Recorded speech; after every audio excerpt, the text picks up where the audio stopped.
12 साल का एक गरीब लड़का जिसे मजबूरी में अपनी फैमिली को सपोर्ट करने के लिए अपना घर छोड़कर मुंबई आना पड़ा। और वही लड़का आगे चलकर एक ऐसी कंपनी की नींव रखता है जिसकी आज टोटल वैल्यूएशन 80,000 करोड़ से भी ज्यादा है। नहीं, यह कोई फिल्म की स्टोरी नहीं है, यह एक इंडियन सक्सेस स्टोरी है। पार्ले जी यह इंडिया के यादों का हिस्सा है। चाहे घर में दादा दादी हो या स्कूल जाता हुआ छोटा बच्चा, शायद ही कोई होगा जिसने पार्ले जी कभी टेस्ट ना किया हो। एक टाइम ऐसा भी था जब यह बिस्कुट सिर्फ इंडिया का नहीं बल्कि दुनिया का सबसे फेवरेट बिस्कुट में से एक था। इतनी ज्यादा पॉपुलरिटी की वर्ल्ड वार 1 के दौरान ब्रिटिश इंडियन आर्मी भी पार्ले जी बिस्कुट पर सर्वाइव कर रहे थे। आज भी हर सेकंड 4,000 से भी ज्यादा पार्ले बिस्कुट खाए जाते हैं और हर महीने 100 करोड़ से ज्यादा पैकेजिंग बिकती है। इस सफलता के पीछे एक असली कहानी छुपी हुई है जिसमें स्ट्रगल, रिस्क और फैमिली ड्रामा भी है। मिलिए इस कहानी के हीरो से, मोहनलाल दयाल चौहान। साल 19,000 के आसपास गुजरात के वलसड से एक 12 साल का लड़का मुंबई आता है। ना पैसा था ना सपोर्ट था, सिर्फ एक सपना, घर की हालत सुधारनी है। मुंबई आकर उन्होंने सिलाई सीखी, दूसरों की दुकानों पर काम किए, लेकिन एक प्रॉब्लम थी, मेहनत उनकी थी, प्रॉफिट किसी और का। तब मोहनलाल ने डिसाइड किया अगर मेहनत मेरी है तो काम भी मेरा होना चाहिए। 6 साल बाद सिर्फ 18 की उम्र में मुंबई के गाँव देवी एरिया में अपनी पहली स्नैक शॉप खोल दी और दुकान चल पड़ी। शॉप के बाद मोहनलाल ने एक और बड़ा कदम उठाया। उन्होंने सिल्क बिजनेस में एंट्री ली और 2 कंपनियां शुरू की, डी मोहन एंड कंपनी, छिबा दुर्लभ। यह दोनों कंपनियां सिल्क के एक्सपोर्ट इंपोर्ट से जुड़ी थी। बिजनेस चल पड़ा, इनका नाम मशहूर होने लगा। मोहनलाल एक सक्सेसफुल सिल्क ट्रेडर बन गए। 5 बेटे भी समय के साथ बड़े हो रहे थे जिनको वो खुद बिजनेस की ट्रेनिंग देते थे। सब कुछ परफेक्ट चल रहा था, लेकिन फिर इनके साथ साथ कई करोड़ों लोगों की दुनिया ही बदल गई। 28 जुलाई 1914 वर्ल्ड वार 1 शुरू होता है। वार रुकने का नाम ही नहीं ले रहा था और इसका असर सीधे मोहनलाल के बिजनेस पे पड़ रहा था। लॉस इतना बढ़ गया कि मोहनलाल और उनके बेटे ने मिलकर सिल्क बिजनेस बंद कर दिया। सोचो, जो आदमी एक समय टॉप पे पहुंच चुका था उसे फिर जीरो से स्टार्ट करना पड़ा। लेकिन असली एंटरप्रेन्योर वही होता है जो गिर कर दोबारा खड़ा हो। गांधी जी द्वारा चलाए गए स्वदेशी मूवमेंट का असर पूरे देश पे था।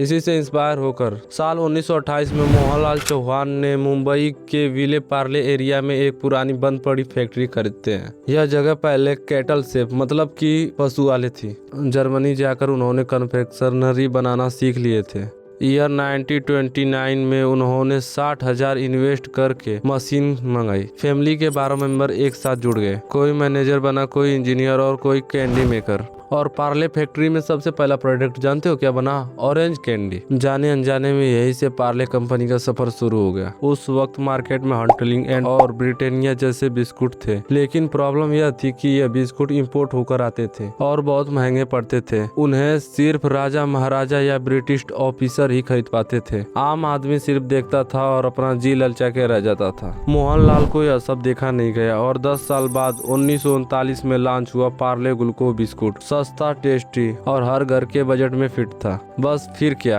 यह बिस्कुट तेजी से वायरल हुआ, लोगों का फेवरेट बन गया। जहां वर्ल्ड वार 1 ने इनके सिल्क बिजनेस को बंद कर दिया था, वहीं वर्ल्ड वार 2 ने पार्ले जी को एक अलग ही ऊंचाइयों पर ले गया। 1941 वर्ल्ड वार 2 का टाइम था। बाहर से इंपोर्ट बिस्कुट आना बंद हो चुके थे और इसका सीधा फायदा पार्ले को मिला। पार्ले की डिमांड इतनी तेजी से बढ़ी कि ब्रिटिश इंडियन आर्मी भी पार्ले बिस्कुट खाने लगी। कंपनी का प्रोडक्शन बढ़ा, कंपनी ने टेक्नोलॉजी पर फोकस किया और इंडिया की पहली सबसे बड़ी 250 फीट लंबी ओवन बनाया गया ताकि पार्ले को मास प्रोड्यूस किया जा सके। पार्ले अब सिर्फ ब्रांड नहीं, मूवमेंट बन रहा था। सब कुछ सही चल रहा था, तभी कहानी में आता है एक सबसे बड़ा ट्विस्ट। 1947 इंडिया आजाद हुआ, लेकिन पार्टीशन की वजह से गेहूं की भारी कमी हो गई और पार्ले ग्लूको गेहूं से ही बनता था, जिसके वजह से पार्ले ग्लूको बिस्कुट बनाना रोकना पड़ा। कंपनी के सामने सर्वाइवल का सवाल था। तब उन्होंने गेहूं की जगह जौ से बिस्कुट बनाना शुरू किया और ऐड के थ्रू कंज्यूमर को मैसेज दिया गया, जब तक गेहूं की सप्लाई नॉर्मल नहीं हो जाती तब तक आप जौ से बने बिस्कुट खाइए। यह ऐड पार्ले के लाइफ का पहला ऐड था।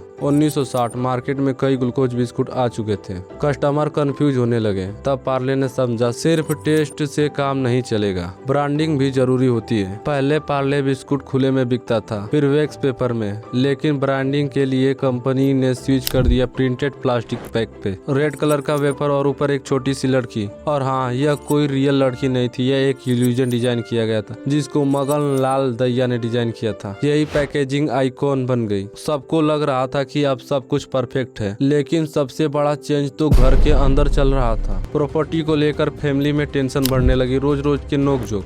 2070 में कंपनी का पार्टीशन हो गया, जिसमें मोहनलाल के बेटे विजय, शरद और राज चौहान के हिस्से में आया पार्ले प्रोडक्ट, पार्ले जी मेलोडीज, सब कुछ वही सब बनाते हैं। प्रकाश चौहान के हिस्से में आया पार्ले एग्रो, फ्रूटी एपी फीज जैसे प्रोडक्ट वो बनाती है। रमेश चौहान के हिस्से में आया पार्ले बिस्लरी, एक फैमिली 3 अंपायर। ईयर 1982 में एक और हिस्टोरिकल डिसीजन लिया गया, पार्ले ग्लूको का नाम बदल के पार्ले जी रख दिया गया। यहाँ जी का मतलब ग्लूकोज था, लेकिन ब्रांडिंग जी फॉर जीनियस, और तब से लेकर आज तक नाम भी वही, पैकेजिंग भी वही और ट्रस्ट भी वही। पार्ले की सक्सेस के पीछे एक बहुत बड़ा रीजन सिर्फ उसका बिस्कुट नहीं है, बल्कि उसकी स्मार्ट मार्केटिंग स्ट्रेटजी भी है। पार्ले जी के ऐड सिर्फ प्रोडक्ट बेचने के लिए नहीं होते हैं, वह लोगों से इमोशनली कनेक्ट हो जाते हैं। जैसे इनका पहला वीडियो ऐड, जहां एक दादाजी अपने पोते पोतियों के साथ बैठे होते हैं और गाना गाते हैं, स्वाद भरे शक्ति भरे पार्ले जी,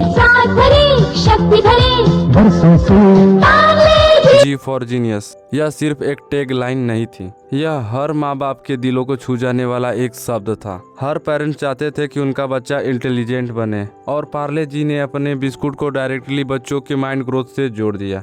उस दौर में शक्तिमान बच्चों का सुपर हीरो था। पार्ले अपनी कंपटीशन ब्रिटानिया से आगे निकलने के लिए शक्तिमान को अपना ब्रांड एम्बेसडर बना दिया और उनके साथ एक कैंपेन लॉन्च किया। इस कैंपेन में पार्टिसिपेट करने के लिए पार्ले जी के 2 खाली रेफर भेजने होते थे, तब जाकर एंट्री मिलती थी। और इस कैंपेन के द्वारा जो हुआ, उसने एक अलग ही इतिहास रच दी। जहां पहले पार्ले जी के सेल्स लगभग 50 टन होते थे, वहीं कैंपेन के टाइम 2000 टन तक पहुंच गए थे, यही लगभग 40 गुना। तो बोलो शक्तिमान बाबा की जय। आज पार्ले जी के पास देश भर में 130 से ज्यादा फैक्ट्रियां हैं, 1-2 नहीं 50 लाख से ज्यादा रिटेल स्टोर हैं। हर महीने 100 करोड़ से ज्यादा पैकेजिंग बिकती है और 21 से ज्यादा देशों में एक्सपोर्ट होती है। सोचो, एक 12 साल का लड़का जो मजबूरी में मुंबई आया था, उसने सिर्फ बिस्कुट नहीं बनाया, इंडिया की यादें बना दी। और शायद इसीलिए पार्ले जी सिर्फ प्रोडक्ट नहीं, इमोशन है। अगर आपको यह वीडियो थोड़ी सी भी नॉलेजेबल लगी हो तो इस वीडियो को हाइप कर देना।